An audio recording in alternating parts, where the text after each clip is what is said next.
Hello, എല്ലാവർക്കും Sophie's നെസ്റ്റിലേക്ക് സ്വാഗതം. ഇന്ന് ഞാൻ ഉണ്ടാക്കാൻ പോകുന്നത് സൺഡേ സ്പെഷ്യലായിട്ടുള്ള ചിക്കൻ ഗ്രില്ലാണ്.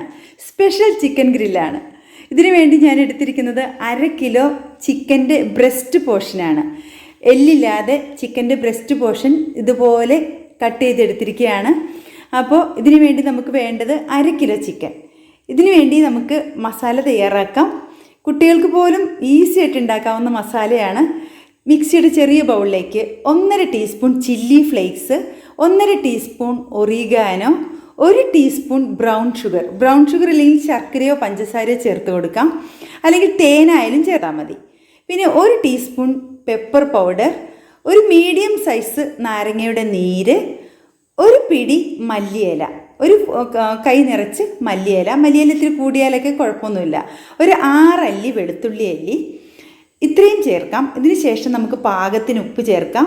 ഇതിൻ്റെ കൂടെ ഒരു 1/4 കപ്പ് ഒലിവ് ഓയിലും കൂടി ചേർത്ത്, ഒലിവ് ഓയിൽ ചേർക്കാൻ പ്രത്യേകം ശ്രദ്ധിക്കുക, അതാണ് ഈ ചിക്കൻ ഒരു സ്പെഷ്യൽ ഫ്ലേവർ കൊടുക്കുന്നത്. 1/4 കപ്പ് ഒലിവ് ഓയിലും കൂടി ചേർത്ത് നന്നായിട്ട് നമുക്കൊന്ന് അരച്ചെടുക്കാം. ചെറിയ ബൗളിൽ, മിക്സിയുടെ ബൗളിലിട്ട് അരച്ചെടുക്കാം. മിക്സിയിൽ ചെറിയ ബൗൾ തന്നെ എടുക്കണതാണ് നല്ലത്. അങ്ങനെയാണെങ്കിലാണ് നന്നായിട്ട് നമുക്കൊന്ന് അരിഞ്ഞ് കിട്ടാം. ഇനി നമുക്കിത് അരച്ച് കൊണ്ടുവരാം. ആ സമയത്ത് നമുക്ക് ചിക്കൻ ഒന്ന് ഇതുപോലെ ഫോർക്ക് വെച്ചൊന്ന് കുത്തി കൊടുക്കാം. ഫോർക്ക് വെച്ച് കുത്തിയാൽ നമുക്ക് മസാലയൊക്കെ നന്നായിട്ട് ഉള്ളിലേക്ക് കയറിക്കോളും. ഇതിന് ശേഷം നമുക്ക് അരച്ച മസാല ഇതിലേക്ക് ഒഴിച്ചു കൊടുക്കാം. കണ്ടോ? എന്നിട്ട് നമുക്ക് എല്ലായിടത്തും ചിക്കൻ്റെ 2 സൈഡിലും നന്നായിട്ട് തേച്ച് പിടിപ്പിക്കാം. നന്നായിട്ട് തേച്ച് പിടിപ്പിച്ചതിന് ശേഷം നമുക്ക് ഒരു 1/2 മണിക്കൂർ മാറ്റി വയ്ക്കാം. ആ 1/2 മണിക്കൂർ ഒന്ന് മസാല പിടിക്കാൻ വേണ്ടി മാറ്റി വെക്കുന്നത് ഫ്രിഡ്ജിൽ വെക്കുകയാണെങ്കിൽ കൂടുതൽ നല്ലതാണ്. ഫ്രിഡ്ജിൽ വെക്കുകയാണെങ്കിൽ മസാല ഒന്നുകൂടി ഒന്ന് പിടിച്ചിരിക്കും. നന്നായിട്ട് മസാല പിടിച്ച് നല്ല ഒരു ടേസ്റ്റ് കൊടുക്കും. ഇനി നമുക്ക് 1/2 മണിക്കൂർ ഇത് ഫ്രിഡ്ജിലേക്ക് വയ്ക്കാം.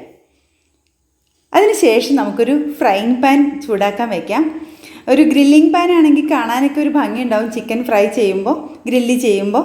അത് ഫ്രൈങ് പാൻ ആയാലും കുഴപ്പമില്ല, നിങ്ങളുടെ കയ്യിലുള്ള ഏത് പാനായാലും ഉപയോഗിക്കാം. അതിലേക്ക് നമുക്ക് 1 ടേബിൾ സ്പൂൺ ഒലിവ് ഓയിൽ തന്നെ ചേർത്ത് കൊടുക്കാം. ഒന്നിങ്ങനെ സ്പ്രെഡ് ആയാൽ മാത്രം മതി, ഒരുപാടൊന്നും ഒഴിക്കുകയൊന്നും വേണ്ട. ഇതുപോലെ ഒന്ന് സ്പ്രെഡ് ആക്കാം നമുക്ക്. അതിനുശേഷം നമുക്ക് ചിക്കൻ ഓരോ കഷ്ണങ്ങളായിട്ട് നിരത്തി കൊടുക്കാം. ഒരു മീഡിയം ഫ്ലെയിമിൽ വെച്ച് നമുക്ക് കുക്ക് ചെയ്തെടുക്കാം. ചിക്കൻ നല്ല സ്ലൈസ് ആയതുകൊണ്ട് ഒത്തിരി കട്ടിയൊന്നും ഇല്ലാത്തതുകൊണ്ട് പെട്ടെന്ന് തന്നെ നമുക്ക് കുക്കായി കിട്ടും. നല്ല സ്മെല്ലൊക്കെ വരും. ഇത് ഫ്രൈ ചെയ്യുന്ന സമയത്ത് എല്ലാവർക്കും ഇഷ്ടമുള്ളൊരു സ്മെല്ലാണ്. അപ്പോൾ നമുക്കൊരു 5 മിനിറ്റ് ഇതുപോലെ ഫ്രൈ ചെയ്തതിന് ശേഷം ഒന്ന് തിരിച്ചിട്ട് കൊടുക്കാം. ഇടയ്ക്കൊന്ന് ചെക്ക് ചെയ്യുക, കരിഞ്ഞൊന്നും പോവാതെ സൂക്ഷിക്കുക. ഇനി നമുക്കൊന്ന് തിരിച്ചു കൊടുക്കാം. കണ്ടോ? ഇതുപോലെ ഓരോന്നും നമുക്ക് തിരിച്ചിട്ട് വീണ്ടും നമുക്ക് കുക്ക് ചെയ്തെടുക്കാം. അങ്ങനെ തിരിച്ച് മറിച്ചിട്ട് പാകത്തിന് വേവാവണ വരെ നമുക്ക് കുക്ക് ചെയ്തെടുക്കാം. ചിലർക്കൊക്കെ നന്നായിട്ട് അങ്ങോട്ട് മൊരിഞ്ഞു വരുന്നതാണ് ഇഷ്ടം. അങ്ങനെയുള്ളൊരു ഇത്തിരി കൂടുതൽ നേരം ചെറിയ തീയിലാക്കി കുക്ക് ചെയ്യാം. അപ്പോൾ അവനവൻ്റെ ഇഷ്ടം അനുസരിച്ച് ഗ്രില്ല് ചെയ്തെടുക്കാം ഇതുപോലെ. ഇനി നമുക്കിത് കോരിയെടുക്കാം. കുക്കായിട്ടുണ്ട്. ഇതുപോലെ ഓരോന്നും നമുക്ക് കോരിയെടുക്കാം. അപ്പോൾ നമ്മുടെ Sunday special chicken grill ready ആയി കഴിഞ്ഞു. അപ്പോൾ എല്ലാവരും ട്രൈ ചെയ്യണം. ഇത് സൺഡേയിലൊക്കെ സ്പെഷ്യലായിട്ട് ഉണ്ടാക്കാൻ പറ്റുന്നൊരു ഐറ്റമാണ്. എല്ലാവർക്കും ഇഷ്ടമാവും. ഉണ്ടാക്കാനും വളരെ ഈസിയാണ്. അപ്പോൾ എല്ലാവരും ട്രൈ ചെയ്ത് നോക്കണേ.